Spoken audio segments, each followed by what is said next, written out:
You, this wretched driver, just pack all these things ASAP.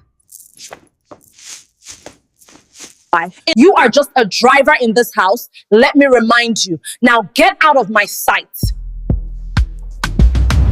The plate of jollof rice flies through the air, spinning, grains scattering like red confetti before it crashes against the wall of the luxury kitchen. The ceramic shatters. Rice slides down the imported Italian tiles, leaving a greasy orange streak that will take someone an hour to clean.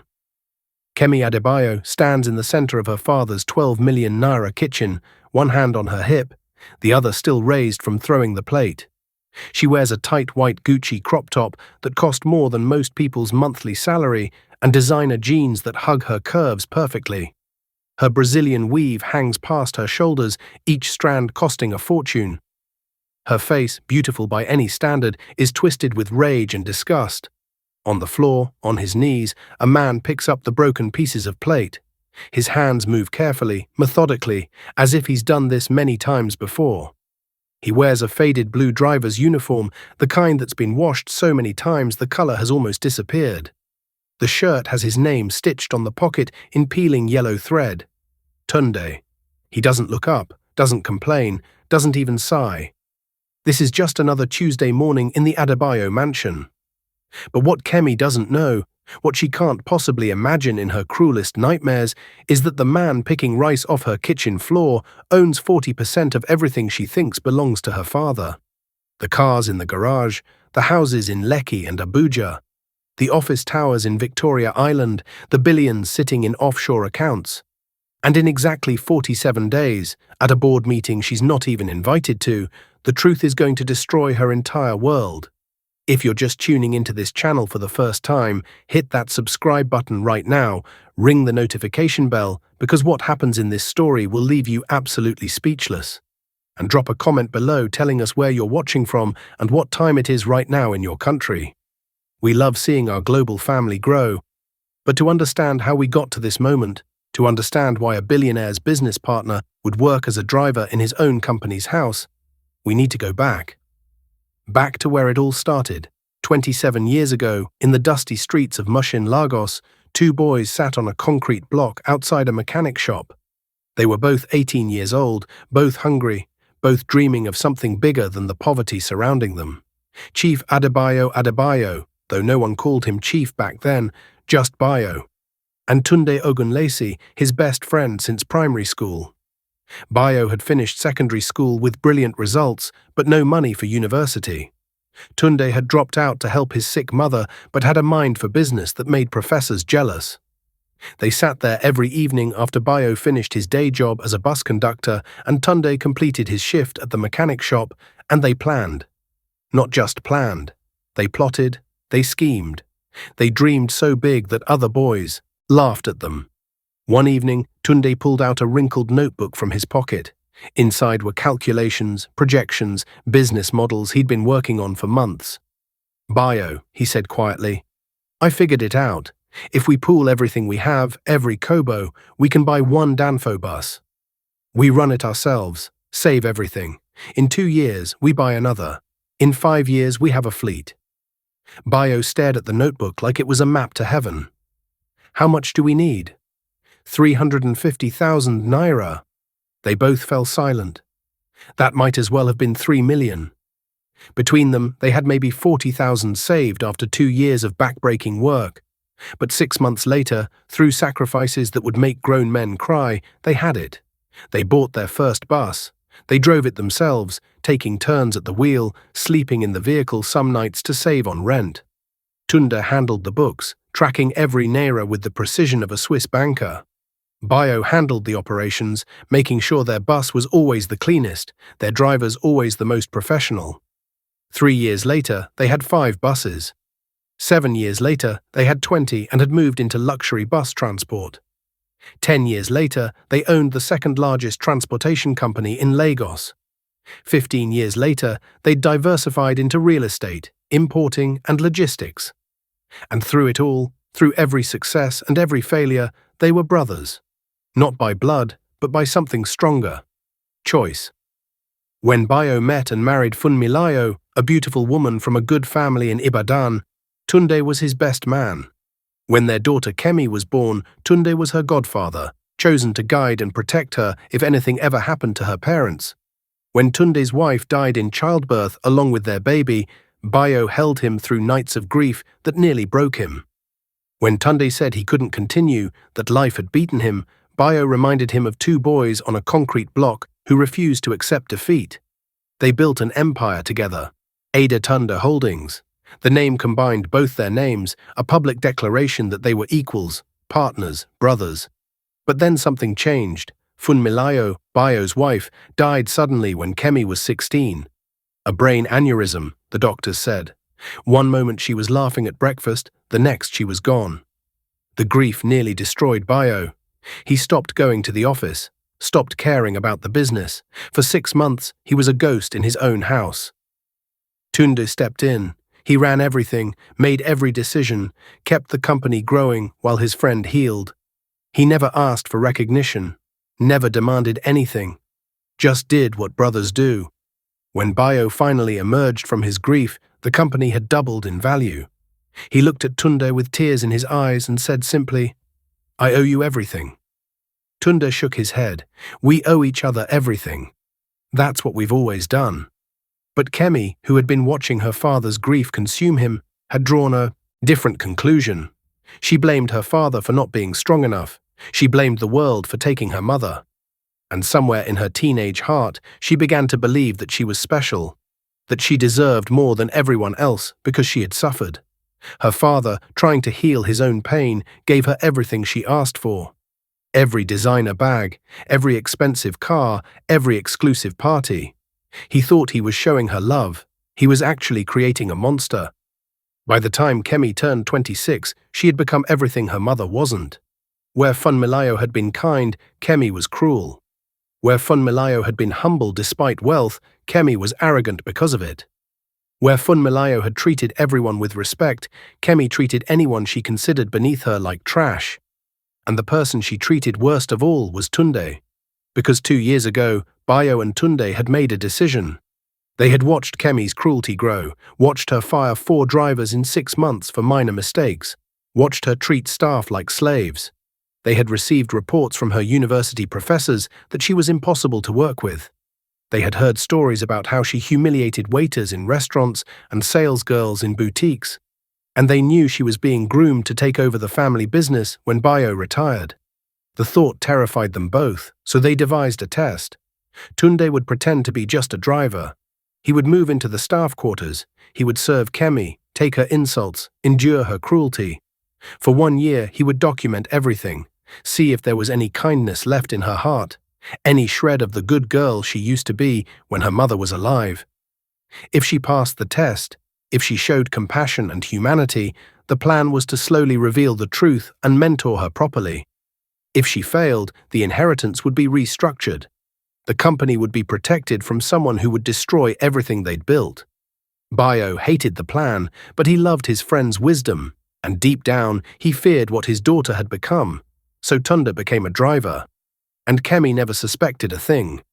Now, back in that kitchen, Tunde finishes picking up the broken plate. He stands slowly, his knees aching.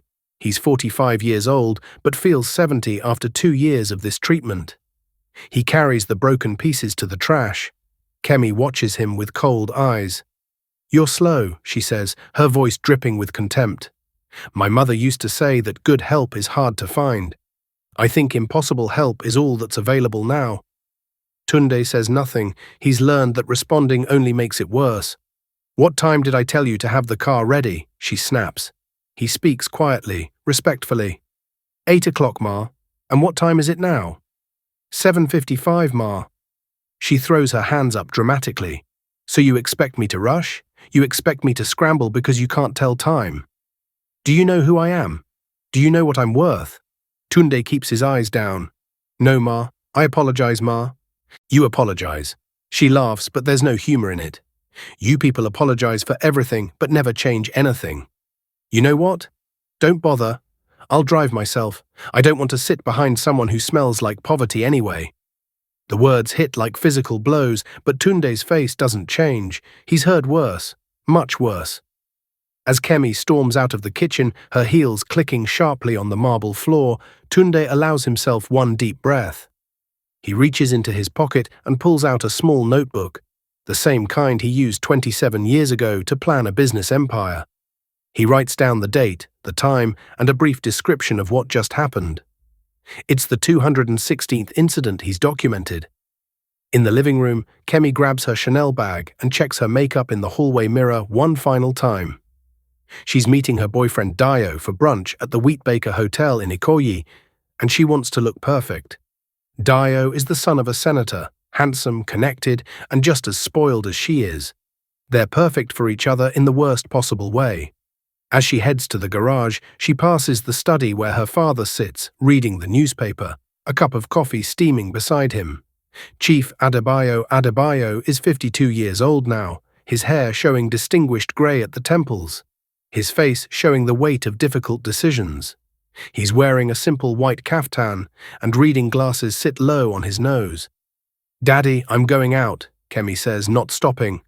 He looks up. "Morning, my dear." "Where to?" "Brunch with Dio." Again? His voice carries the slightest edge of disapproval. She stops and turns, one hand on her hip. "Is that a problem?" He takes off his glasses slowly. "We need to talk about the company, Kemi. About your role going forward." "Not now, Daddy. I have plans.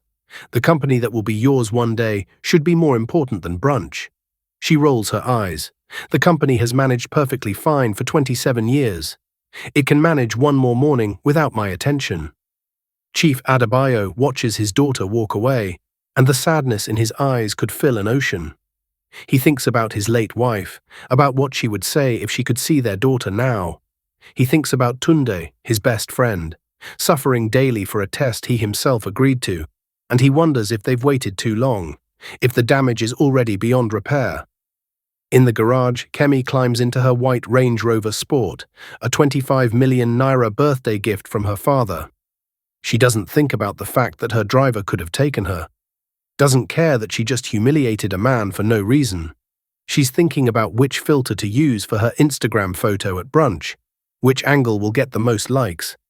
As she speeds out of the compound, the security guard at the gate waves respectfully. She doesn't wave back. She never does.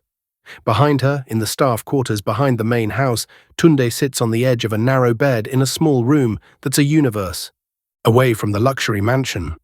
The room has peeling paint, a single window with a broken latch, a metal wardrobe that's older than Kemi herself, and a sink with a dripping tap.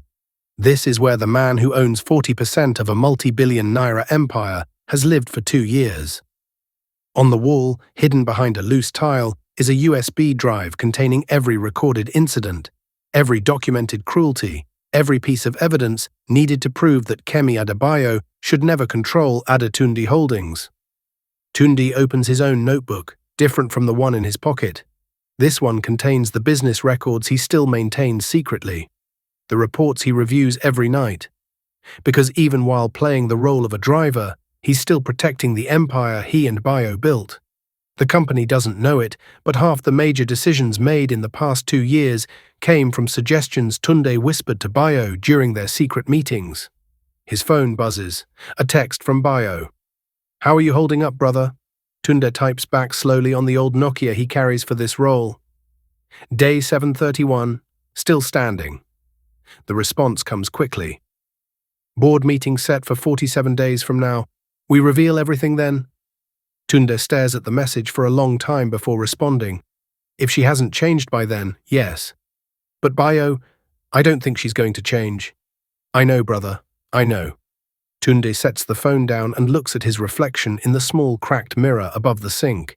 His hair is greying at the temples. His face shows the weight of 2 years pretending to be someone he's not. But his eyes are still sharp, still calculating, still the eyes of a man who built something from nothing.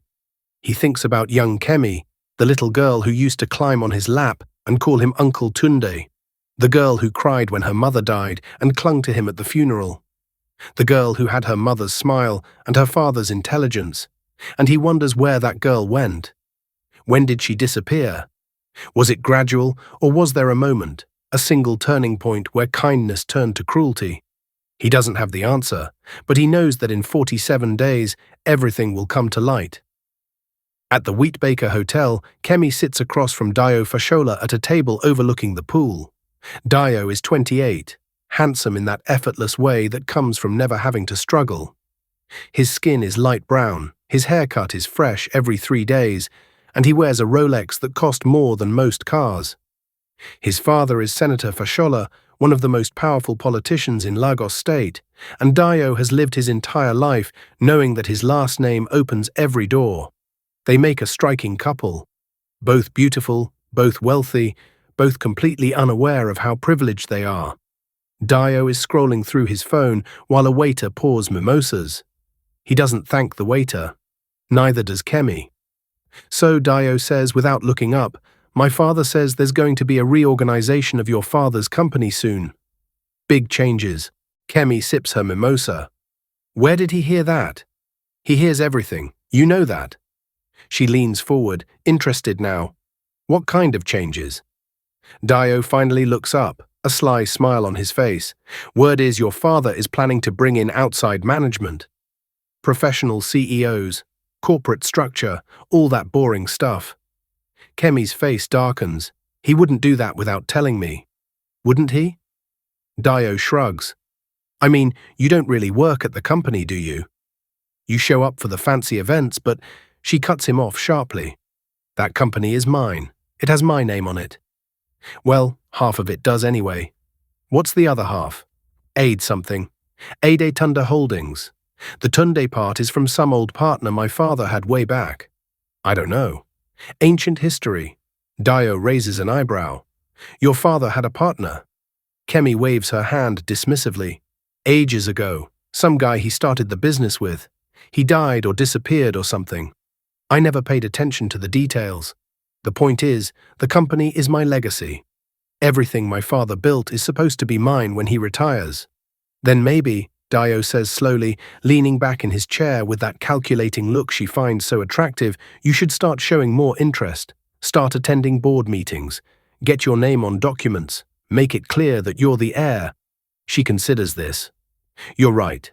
I'll talk to Daddy tonight. Make him understand that I need to be more involved. And, Dio adds with a grin, once you're in charge, you can fire all those annoying staff. Start fresh with people who understand that they work for royalty. Kemi laughs, starting with that pathetic driver, Tunde or whatever his name is. The man moves like a snail and smells like old clothes. Why don't you just fire him now? Daddy has this weird loyalty thing. He says Tunde has been with the family for years, that he's trustworthy.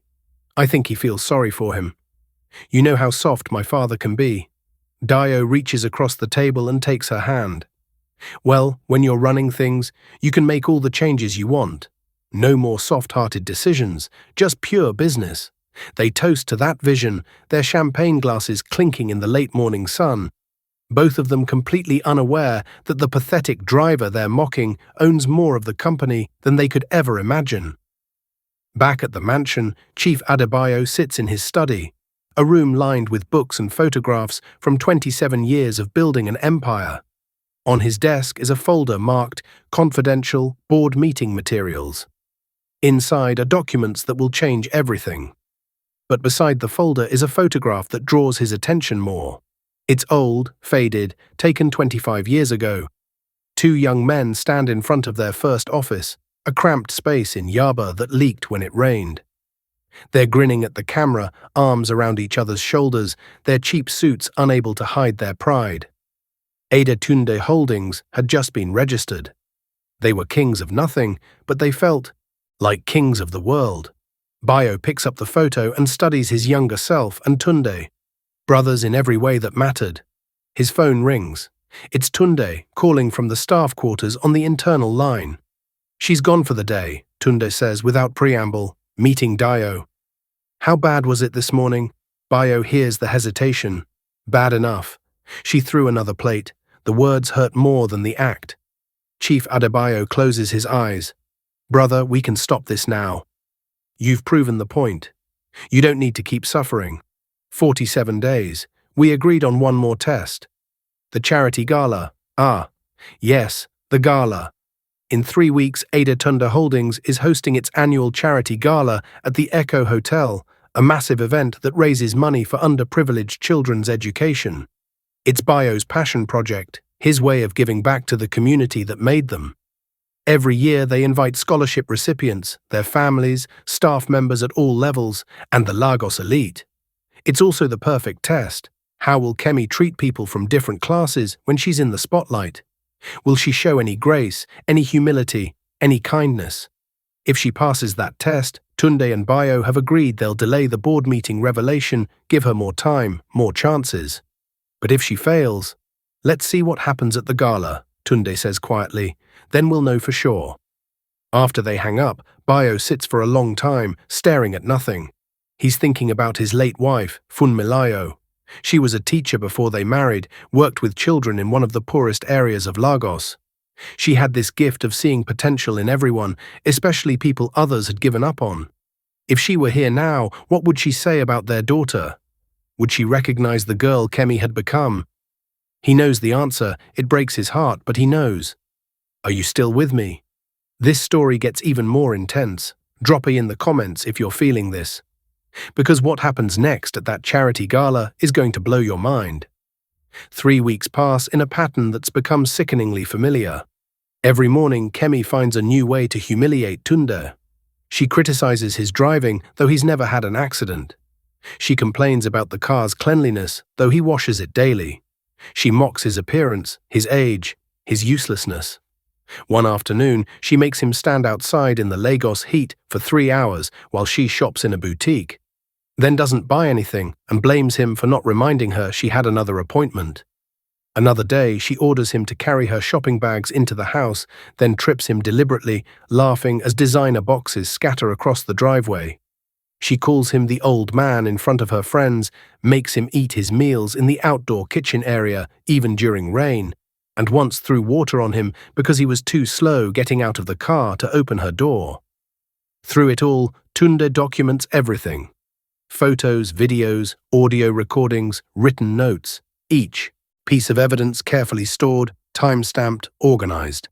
The case against Kemi Adebayo grows thicker every day. But it's not just about Kemi. The other staff members watch and they talk. There's Mama Sade, the cook who's worked for the family for 15 years. She remembers when little Kemi used to sneak into the kitchen for extra meat pie, when she was sweet and polite. Now Mama Sade cooks elaborate meals that Kemi barely touches, then watches Tunde eat the leftovers outside like he's not good enough to sit at a proper table. There's Biodun, the gate man, who sees Kemi return home late at night, drunk sometimes, always rude. He opens the gate and receives no acknowledgement, as if he's a machine, not a man. There's Ngozi, the young housemaid who started working 6 months ago. She's 22, trying to save money for university, and she's terrified of Kemi. One wrong move, one misplaced item, and she knows she'll be fired like the 4 girls before her. They all see how Kemi treats Tunde, and they wonder why he stays, why he accepts the abuse, why he never fights back or quits. What they don't know is that Tunde isn't just collecting evidence against Kemi, he's also protecting them. Twice in the past month, Kemi tried to fire Ngozi for minor mistakes. Both times, Tunde quietly intervened with Bio, who then overruled his daughter's decision. Kemi was furious, but assumed her father was just being soft-hearted again. The truth? Tunde knows these staff members need their jobs. They have families to feed, school fees to pay, dreams to chase. He won't let Kemi's cruelty destroy their livelihoods, even as she tries to destroy his dignity daily. One evening, a week before the gala, Mama Sad finds Tunde sitting alone in the staff quarters after another particularly brutal day. Kemi had screamed at him in front of visiting guests because he didn't predict that she'd want the car at a different time than she'd told him. Mama Sad carries a plate of hot akara and pap. She sets it down beside him without a word. They sit in companionable silence for a while, the only sounds coming from crickets and distant Lagos traffic. "Brother Tunde," she finally says, her voice careful, "why do you endure this? You're not a young man anymore. There are other families, better families, who would treat you with respect." Tunde looks at her, this woman who's been nothing but kind to him for 2 years.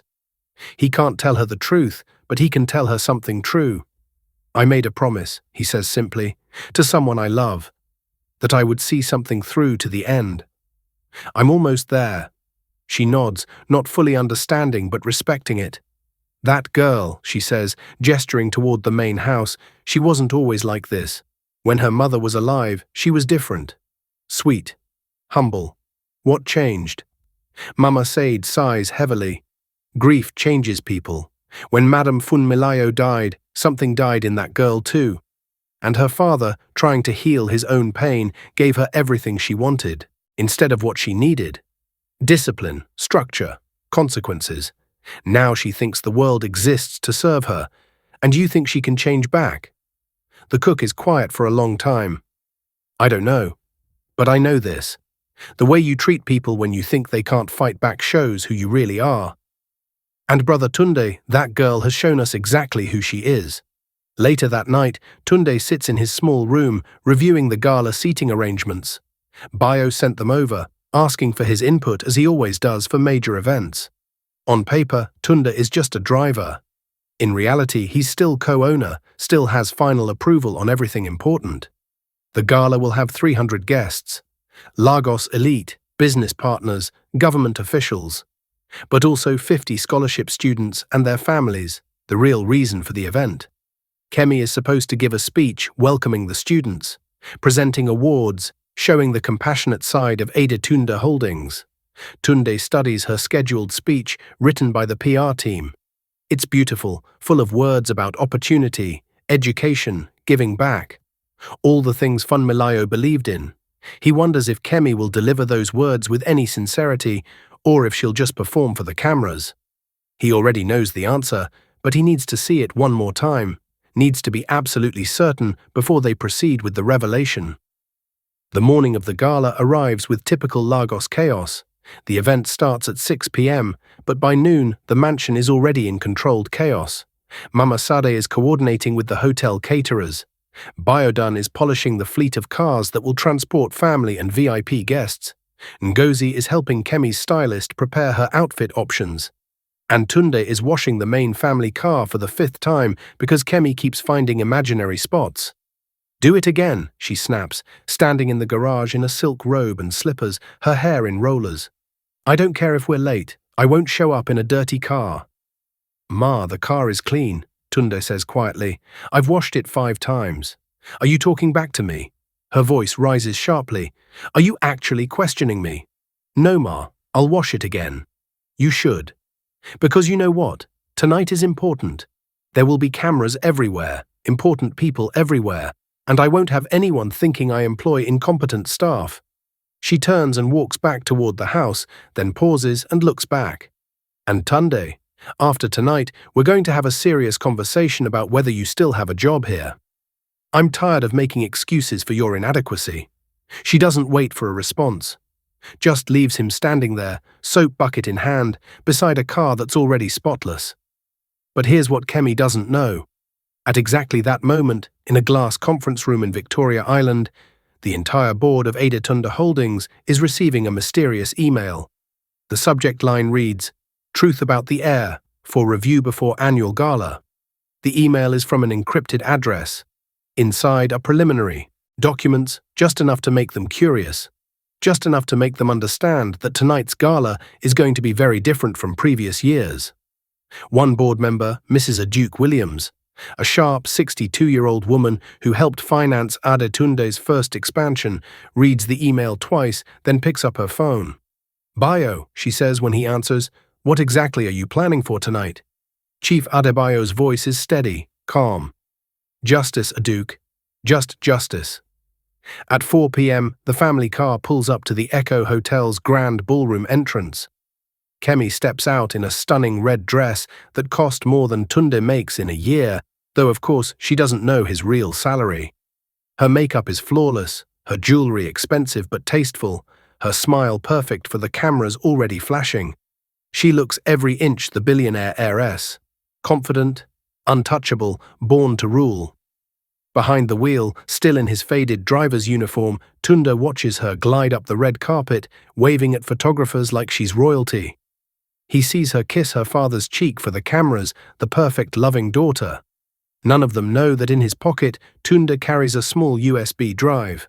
On it is every recorded incident from the past 2 years.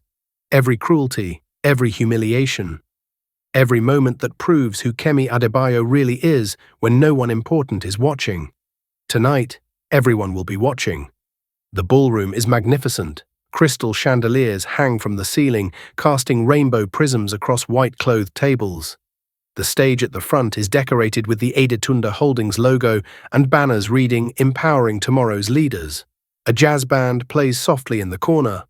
On one side of the room, the Lagos elite mingles, expensive perfumes mixing, champagne glasses clinking, laughter that sounds like money. Senators, business moguls, society wives, all the people Kemi considers her equals. On the other side, noticeably separated, are the scholarship students and their families. They wear their best clothes, but the difference is obvious. These are not designer outfits, these are not people who vacation in Dubai or send their kids to Swiss boarding schools. These are normal people, struggling people, people who see tonight as a glimpse into a world they can only dream of. The separation isn't official, but it's real. Oil and water, wealth and poverty, and the line between them might as well be barbed wire. Kemi works the elite side of the room like a professional. She knows exactly who to talk to, whose hand to shake, whose father she needs to impress. She laughs at jokes that aren't funny and compliments dresses she finds hideous. This is her element. This is where she shines. She doesn't cross to the other side of the room, doesn't greet the scholarship students, doesn't acknowledge them at all. Chief Adebayo watches this from the head table, his expression unreadable. Beside him, several board members watch too. They've all read that mysterious email. They're all waiting to see what happens next. At 7 p.m, dinner is served. The elite side gets their plates first, delivered by smartly dressed waiters. The scholarship side waits another 15 minutes, served by different waiters who move less gracefully, whose uniforms are slightly less crisp. Kemi doesn't notice this inequality, or if she does, she doesn't care.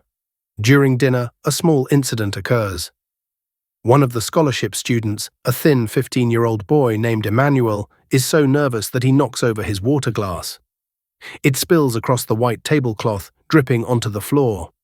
The boy freezes, mortified.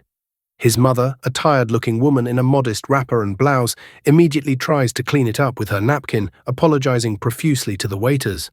Kemi sees this from across the room. She leans to whisper something to Dio beside her. They both laugh. She doesn't know that her father sees this too, that he sees her laughing at a child's embarrassment, that this moment is being noted, recorded, filed away. After dinner, it's time for the speeches. Chief Adebayo goes first, speaking eloquently about opportunity, education, the responsibility of success to lift others up. His words are beautiful, genuine. This is what he and Tunde built the company for. This is their legacy. Then it's Kemi's turn. She takes the stage to polite applause, looking radiant under the spotlights. She has note cards, but she barely glances at them. She's practiced this speech, learned how to modulate her voice, when to pause for effect. Good evening, everyone, she begins, her smile warm and fake. Tonight we celebrate not just success, but the power of giving back. My late mother, Funmilayo Adebayo, believed that education could transform lives. She believed that every child, regardless of their background, deserved a chance to shine. She pauses, letting emotion show on her face. Practiced emotion, camera-ready grief. These scholarship students represent my mother's dream. They represent hope. They represent the future of Nigeria. And I want each of them to know, she says, looking directly at the scholarship section for the first time all night, that they are valued, that they matter, that we see their potential. The room erupts in applause. It's a perfect speech, perfectly delivered. If you didn't know better, you'd think Kemi Adebayo was the most compassionate young woman in Lagos. But in the back of the ballroom, standing in the shadows where drivers and security personnel wait, Tunde watches with different eyes. He sees the performance, he sees the lie, he sees a woman saying beautiful words that mean absolutely nothing to her. After the speech, Kemi is supposed to present awards to the top 3 scholarship students. She does so with a smile, posing for photos with each one, maintaining the perfect distance that says, "I'm taking a photo with you," without saying, "I consider you my equal." When Emmanuel, the boy who spilled water, comes up to receive his award for highest grades, Kemi's smile tightens just slightly. She hands him the plaque quickly, turning to the photographer before he can thank her properly. Dio, watching from his seat, leans to his neighbor and stage whispers just loud enough for nearby tables to hear, "She's so good with the poor kids." Most people can't stand being around them for that long. Several people chuckle. It's quiet enough that it could be missed. But Mrs. Duke Williams, the board member sitting 2 tables away, hears it clearly. She looks at Dio with disgust, then at Kemi still smiling on stage, then at Chief Adebayo, whose jaw is clenched so tight it must hurt. After the ceremony, there's a networking hour. This is where wealthy donors are supposed to mix with the scholarship families, where connections are supposed to be made, where the whole point of the evening comes together. Kemi returns to the elite side of the room. She doesn't network with the families, doesn't ask the students about their studies, doesn't show even polite interest in their lives. One brave mother, emboldened by the champagne and the beautiful speech she just heard, approaches Kemi with her daughter. "Excuse me, Miss Adebayo," the woman says, her voice humble but proud. "I wanted to thank you personally. This scholarship has changed my daughter's life. She's the first in our family to attend university." Kemi turns, her public smile still in place but her eyes cold. "That's wonderful. I'm so happy for you." She would love to know, the mother continues, unaware of the danger, if perhaps there might be internship opportunities at your company. She's studying business administration and Kemi cuts her off with a laugh that could cut glass. Internships at Aid Thunder Holdings are very competitive. They require connections, references, extensive qualifications. She glances at the girl, taking in her modest dress, her nervous face. Perhaps when she's gained more experience, she can apply through the normal channels. The dismissal is clear. The woman's face falls. She nods, mumbles another thank you, and retreats with her daughter, both of them now aware of their place. Dio, witnessing this, grins. "Smooth," he says when the woman is gone. "You handled that perfectly." "What did she expect?" Kemi says, sipping her champagne. "That I'd just hand her daughter a job because she asked nicely. That's not how the world works. What she doesn't see is Mrs. Duke Williams, now taking notes on her phone. What she doesn't see is 3 other board members exchanging significant looks. What she doesn't see is her father, across the room, closing his eyes in pain. I'm getting emotional over here. Smash that like button and comment your vibe right now. Happy, curious, or emotional, drop the emoji that fits you best because this story is about to take a crazy turn. At 9:30 p.m., just as the gala is winding down, something unexpected happens. Chief Adebayo takes the stage again, asking for everyone's attention. "I apologize for interrupting the evening," he says, his voice carrying that weight of authority that made him a billionaire. "But there's something important I need to share with all of you. Something about the future of Adetunde Holdings." Kemi, standing near the bar with Dio, feels a flutter of excitement. This is it. He's finally going to announce that she's taking over. In front of everyone. Official, done. She straightens, prepares her humble acceptance face, the one she practiced in the mirror. As many of you know, her father continues, Adetunde Holdings was built by 2 people. 2 best friends who started with nothing but a dream and a determination to succeed. The name itself represents both of us. Ade for Adebayo, Tunde for... He pauses, looks directly at his daughter, and for the first time, Kemi sees something in his eyes that frightens her. It's not anger, it's worse, it's disappointment. Tunde for Tunde Ogunlesi, my business partner, my brother, my equal in every way. Some of you remember him from the early days. Many of you never knew him, but he's been here all along. Murmurs ripple through the crowd. The scholarship families look confused. The elite crowd looks intrigued. Wait until you see what happens next. If you haven't subscribed yet, do it now. You don't want to miss how this ends. Tunde, Chief Adebayo says clearly, projecting across the ballroom, "Would you join me on stage, please?" From the back of the room, from the shadows where the drivers wait, a figure moves forward. He's still in his faded uniform. Still looks like someone who's spent the night standing, waiting to serve. He walks slowly through the crowd, and you can feel the confusion in the room. Why is a driver coming on stage? But as Tunde walks, something changes. His posture straightens, his shoulders square, the shuffle becomes a stride, and his face, which has been carefully neutral and humble for 2 years, shifts into something different. Confident, powerful, equal. He climbs the steps to the stage and stands beside Chief Adebayo, and suddenly the resemblance is clear. 2 men of the same age, same bearing, same presence. Not boss and employee. Brothers. Ladies and gentlemen, Chief Adebayo says, his voice thick with emotion, this is Tunde Ogunlesi, co-founder of Adetunde Holdings, owner of 40% of everything we've built, my partner, my friend, and the man who has spent the last 2 years working undercover in his own company as a driver. The ballroom explodes, gasps, shouts, confusion, cameras flash frantically, but all of that fades when Kemi's brain finally processes what she just heard. The driver. That useless, slow, incompetent driver she's been humiliating for 2 years. The man she threw plates at. The man she called names. The man she mocked in front of her friends. The man she just told her father she wanted to fire tonight. Owns 40% of her father's company. Has owned it all along.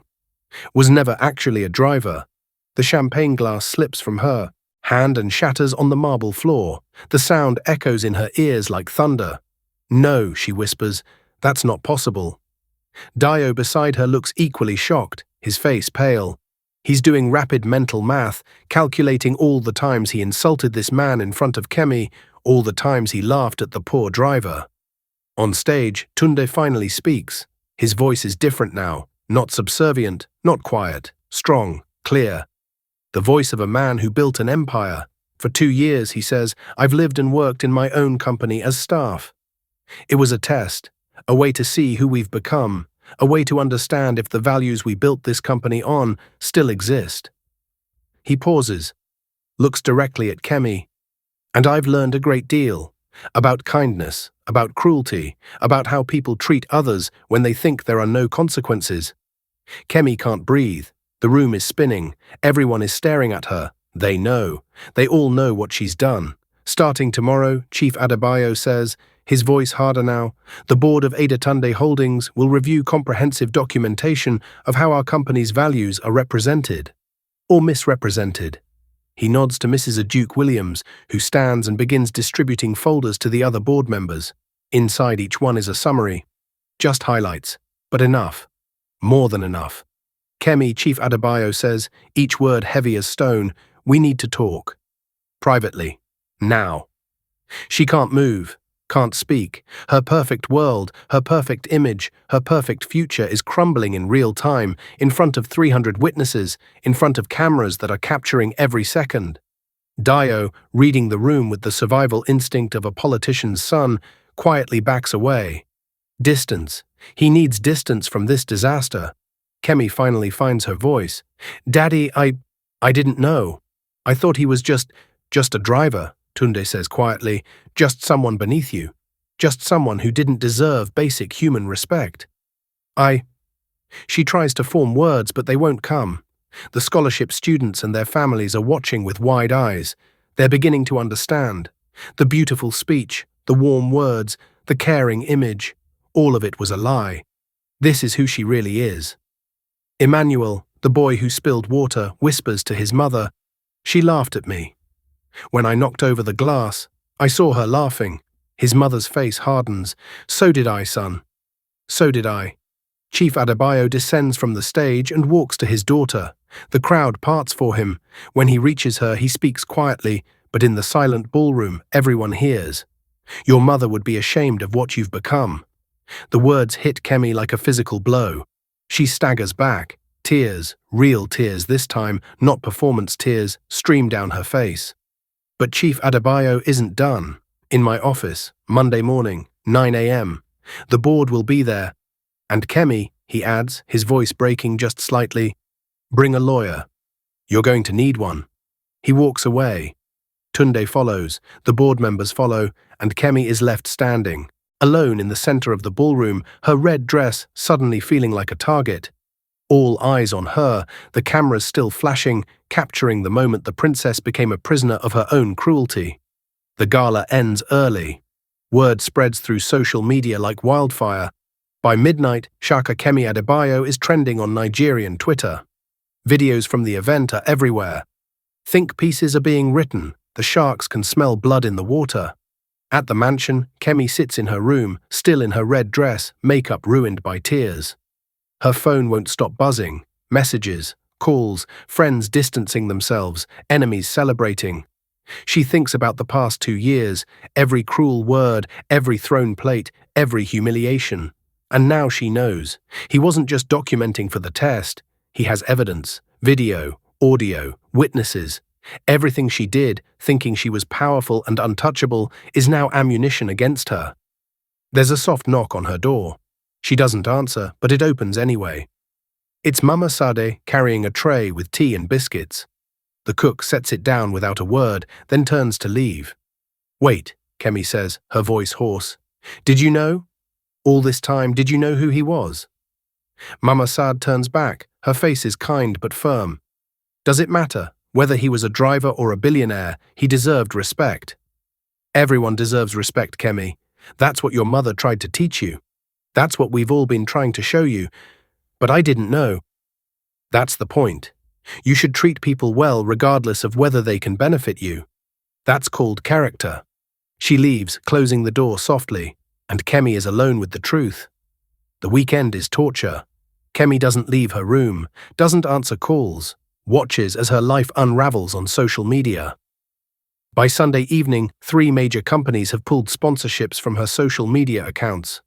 Her modeling contract is under review. The society wedding she was supposed to be a bridesmaid in has uninvited her. And Dio, he's ghosted her completely. His last text message, sent Saturday afternoon. "I think we should take a break until this all blows over, you understand?" She understands. She understands that she's toxic now, that people who smiled in her face were only there for the access, the benefits, the association with wealth. Now that she's a liability, they're gone. Monday morning arrives too quickly. At 8:45 a.m., Kemi sits in the reception area outside the main Adetunda Holdings boardroom. Wearing a simple black dress, minimal makeup, accompanied by a lawyer her father hired for her. She's terrified. The boardroom door opens. She's called inside. The room is full. All 12 board members sit along the long mahogany table. At the head, Chief Adebayo. To his right, Tunde Ogunlesi, now dressed in an expensive navy suit, looking every inch the billionaire he is. Kemi takes the empty seat at the opposite end. The condemned prisoner's chair, Mrs. Aduke Williams, speaks first. "Miss Adebayo, we've reviewed the documentation provided by Mr. Ogunlesi. 2 years of recorded incidents showing systematic mistreatment of staff, cruelty and behavior inconsistent with the values of this company." Another board member continues, "We've also reviewed your business qualifications. You have a university degree that you barely earned. You've never held a real job. You have no business experience beyond attending parties." A third adds, "Your social media shows a pattern of conspicuous consumption without any corresponding value creation. You are, in essence, a liability to this company's reputation." Kemi tries to speak. "I can change. I can learn. The first board member cuts her off. "Can you? Because we have 732 documented incidents that suggest otherwise." The number hits Kemi like a punch. She didn't even realize there were that many. Chief Adebayo finally speaks. "Kemi, do you understand why we did this?" She looks at her father, this man she thought she knew. Tears stream down her face. "To punish me?" "No, to save you, to wake you up before you destroyed yourself and this company." His voice cracks. "To give you a chance to become the woman your mother raised you to be." Tunde speaks for the second time. "I knew you when you were 8 years old, when your mother was alive. You were kind then, generous. You had compassion. I've spent 2 years looking for that girl, hoping to find some trace of her still inside you." He pauses. "I didn't find her. I'm here," Kemi cries out. "I'm still here." "Are you? Because the girl I knew would never throw food at a human being, would never mock a child for spilling water, would never treat people like trash because they have less money than her." The room falls silent. Mrs. Williams slides a thick document across the table. Here are your options, Miss Adebayo. Option 1. You voluntarily step away from any role in this company. You get a trust fund, managed by independent trustees, that will provide a comfortable income for life. But you have no control, no decision-making power, and no public association with Ada-tuned holdings. And option 2? Kemi's lawyer asks. Option 2, another board member says coldly, we release the evidence publicly. Every video, every audio recording, every witness statement. We let the world see exactly who you are. And then we cut you off completely. It's not even a choice. It's an execution or exile. Kemi's lawyer leans in, whispers urgently, take option 1, sign now. But Kemi is looking at her father. Daddy, please, I'm your daughter. Chief Adebayo's face shows the weight of impossible decisions. You are my daughter, which is why I'm giving you this choice instead of just destroying you, which is why there's still money waiting for you, which is why, he stops, emotion overwhelming him, which is why I'm still hoping that someday you'll understand. He slides another document forward. But there's a condition. You will spend the next year working. Real work. Tunde has arranged a position for you at a non-profit organization that teaches business skills to underprivileged youth. Minimum wage. No special treatment. You'll teach, you'll clean, you'll serve. You'll learn what it means to have nothing and still maintain dignity. And if I refuse? Then option 2, and I promise you, Kemi, your life as you know it will end. She looks around the table, 12 faces showing disappointment, disgust, pity. These people watched her grow up. Some of them loved her once, not anymore. She signs the papers with shaking hands. It takes 20 minutes to go through everything. Every page is another piece of her old life dying. When it's done, she's no longer an heiress. She's just a woman with a trust fund and a 1-year sentence to learn humility. As the meeting ends, Tunde approaches her. She can't look at him. Kemi, he says gently, I didn't do this to hurt you. I did this to help you find your way back. She finally looks up. I threw plates at you. I called you names. How can you not hate me? His eyes are sad but kind. Because I remember the little girl who called me Uncle Tunde, who cried at my wedding, who told me I was her hero, and I believe that girl is still in there somewhere, buried under years of pain and privilege. This, he gestures at the papers, is your chance to find her again. He walks away, leaving Kemi alone with her lawyer and the ruins of her old life. 1 year later. The non-profit center in Yaba is nothing like the mansion in Lekki. It's a converted building with peeling paint, crowded classrooms, and bathrooms that barely work. But inside, 35 young people are learning business skills that might change their lives. At the front of one classroom, a woman in simple jeans and a worn t-shirt teaches basic accounting. Her hair is in a simple ponytail. Her face has no makeup. Her hands, which once only knew designer bags, now know chalk dust and marker stains. Kemi Adebayo is teaching, and for the first time in years, she's actually present. Not performing, not pretending. Present. One of her students, a 19-year-old girl named Blessing, raises her hand. Miss Kemi, I heard you used to be rich. Like very rich. Is that true? The room goes silent, all eyes on the teacher. This has been the whispered question for months, but no one has been brave enough to ask directly. Kemi could deflect, could lie, could shut it down. Instead, she sets down her chalk and turns to face the class. Yes, she says simply, I was very rich, and I was very cruel. I treated people like objects. I believed my wealth made me better than everyone else, and I was wrong. She moves to the front of her desk, sits on the edge, raw honesty in her voice. I spent 2 years humiliating a man because I thought he was just a driver. Turns out he owned 40% of my father's company. But that's not the point. The point is, I should have treated him with respect regardless of who he was. I should have treated everyone with respect. And I didn't. Blessing asks, quietly, but you changed. Kemi considers this. I'm trying to, every day. It's harder than you think, unlearning cruelty. But I'm here, doing this work, because I don't want to be that person anymore. After class, as she's erasing the board, someone enters the classroom. She turns and freezes. It's Tunda. He looks the same as that night at the gala. Expensive suit, confident bearing. But his eyes are kind. "Hello, Kemi," he says. Uncle Tunda, she hasn't called him that in years. It feels strange but right. "What are you doing here?" "Your father asked me to check on you." He worries. "I'm fine. She gestures at the classroom. "I'm here. Doing the work." He nods. "I know. Your supervisor gave glowing reports, says you've been excellent with the students, patient, kind. Nothing like I was before," she finishes. "Yeah, I'm trying." They stand in awkward silence for a moment. Then Kemi speaks, her voice breaking. "I'm sorry. For everything. I know it's not enough, but I'm so sorry." Tunde's eyes glisten. "I know, and I forgive you. More importantly," he adds, "you need to forgive yourself. I don't know if I can." He walks closer. "Your mother used to say that everyone deserves a second chance, that people aren't defined by their worst moments, but by what they do after those moments. You're doing the work, Kemi. That matters." Before she can respond, her phone buzzes. A text from her father. "Board meeting next month. If you want, there's a junior position in community outreach, entry level. You'd have to earn it." But the door is open. She shows the text to Tunda. He smiles. "It's a start. If you want it." Kemi looks around the classroom, at the chalkboard filled with her handwriting, at the desks where students sat and actually learned from her, at the simple space that's taught her more than any boardroom ever could.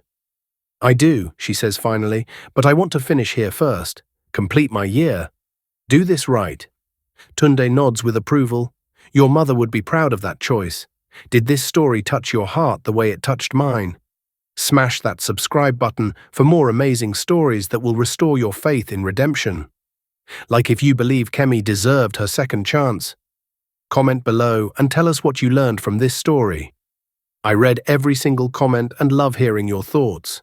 Ring that notification bell so you never miss these incredible tales of transformation, justice, and hope. Until next time, keep believing in the power of change. 5 years later. The new community center in Ajagunle opens with a celebration. It's a beautiful building, funded by Adetunde Holdings, designed to provide education, job training, and support to underprivileged youth. At the ribbon-cutting ceremony, Chief Adebayo, now 57 and officially retired, stands beside his business partner and best friend, Tunde Ogunlesi. Both men look proud, but the person holding the scissors, ready to cut the ribbon, is unexpected. Kemi Adebayo, now 31 years old, stands in a simple professional suit. She's the Director of Community Outreach for Adetunde Holdings, a position she earned through 5 years of actual work. Her hair is in natural locks now, her makeup is minimal. Her eyes show something they didn't before. Peace. As the ribbon falls and the crowd applauds, Kemi thinks about the long journey, the year at the non-profit that taught her humility, the 2 years in entry-level positions where she had to prove herself to people who remembered her cruel past, the slow rebuilding of relationships with her father and Tunde, the even slower rebuilding of herself. She thinks about the scholarship students from that terrible gala night, some of whom she later tracked down to apologize to personally. About Emmanuel, the boy who spilled water, who's now in his final year at university studying engineering, partially funded by a private scholarship Kemi set up anonymously. She thinks about Mama Sade, who still cooks Sunday dinners that Kemi now attends, sitting in the kitchen and helping rather than demanding to be served. About Ngozi, the young housemaid who now works as an assistant in the company's HR department because Kemi recommended her. She thinks about Dio, who she saw briefly at a society wedding last year. He tried to talk to her, to reconnect now that she was respectable again. She politely declined. Some doors, once closed, should stay closed. After the ceremony, as the crowd mingles, Tunde approaches her. "Your mother would be very proud," he says simply. Kemi's eyes fill with tears. "I hope so. I wish I could tell her I finally understand. You're telling her every day, through this work, through how you treat people, through who you've become." They stand together, watching the community members explore their new center, children running excitedly through the halls, parents asking questions about programs. Uncle Tunda, Kemi says softly, thank you for not giving up on me, for making me face myself, for the test. He smiles. I didn't test you to destroy you. I tested you to save you. I know that now. That evening, the Adebayo mansion has a small family dinner. Just Chief Adebayo, Tunde, Kemi, and a few close family friends. They sit in the dining room where Kemi once threw plates, but the atmosphere is completely different now. Laughter, real conversation, mutual respect. Kemi serves the food, not because she's being punished, but because she wants to. She pours wine for her father and Tunde, and when Mama Sadi tries to shoo her away, she smiles and insists. Let me help, Ma, please. Chief Adebayo watches his daughter move through the room with grace and humility, and he thinks about his late wife, about the girl they raised together, about the woman she became when grief and privilege corrupted her, and about the woman she's becoming now, slowly, painfully, honestly. Later, as Kemi prepares to leave, her father stops her. I'm proud of you, he says simply. 3 words. Simple. Words. But they hit Kemi with the force of redemption. Her father's pride, earned not given. Not because of her last name or her inheritance, but because of her character. Thank you, Daddy, she hugs him tightly, for not giving up on me. He holds her close. You're my daughter. I could never give up on you. But I had to let you fail first. That's what parents do. We let our children fall so they can learn to stand on their own. That night, as Kemi drives home to her modest apartment in Yaba, not the mansion, not luxury, just a simple space she pays for with her salary, she thinks about the journey. From princess to pariah to person, from entitled to humbled to whole, from cruelty to consequences to compassion. The girl who threw plates at a man she thought was beneath her is gone. In her place is a woman who knows that dignity exists independent of bank accounts, that respect must be earned, not demanded, and that the true measure of a person is how they treat those who can do nothing for them. She pulls up to her building and sees a familiar figure waiting. It's Blessing, her former student from the non-profit, now working as her assistant at Ada Tunda Holdings. Miss Kemi, Blessing calls out, I got the grant. The government approved our proposal for the youth employment program. Kemi's face lights up with genuine joy. She rushes over and hugs Blessing, and in that moment she realizes something profound. This feeling of helping someone else succeed, of being part of something bigger than herself, of using privilege as a tool for service rather than a weapon of cruelty. This is what her mother tried to teach her all along, and she finally understands.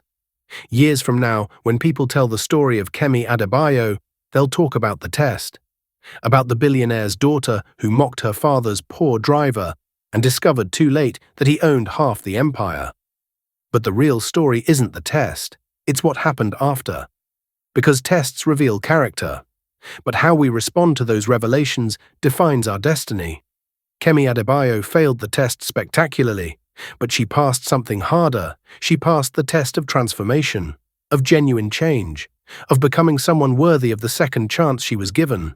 And in the end, that's the only test that really matters. The end lessons from this story. Treat everyone with respect, regardless of their position. Privilege without character is dangerous. Those you mock today might control your tomorrow. True wealth is measured by how you treat those who can't benefit you. Grief is real, but it's not an excuse for cruelty. Sometimes the hardest tests are the ones we give ourselves. Transformation is possible, but it requires genuine work. Second chances must be earned, not demanded. Character is shown when no one important is watching. The most valuable inheritance is integrity, not money. Thank you for listening to this journey. If this story moved you, share it with someone who needs to hear it. Subscribe for more tales that challenge, inspire, and remind us that it's never too late to become who we were meant to be.